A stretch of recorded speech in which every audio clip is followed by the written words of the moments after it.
از وضعیت قسمت درجه 3 برامون بگین. شنیدم تو این کشتی خیلی خوبه. از این بهتر ندیدم خانم. اصلا موش نداره. شما کجا زندگی میکنین آقای دارسن؟ در حال حاضر که آدرس من کشتی تایتانیک، بعدش هر جا که خدا بخواد. هزینه سفر رو چطور تهیه کردین؟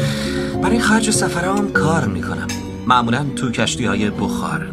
برای بلیت تایتانیک خیلی تصادفی و شانسی به دستم رسید و از این بابت خوشحالم. این نوع موجودیت بیریشه براتون جذابه؟ بله خانم هست. یعنی هرچی لازم دارم اینجا همراهمه. هوا توی ششام و چند بر کاغذ سفید. دوست دارم صبح بیدار شم و ندونم چی پیش میاد، چه کسی رو میبینم، به چی بر میخورم.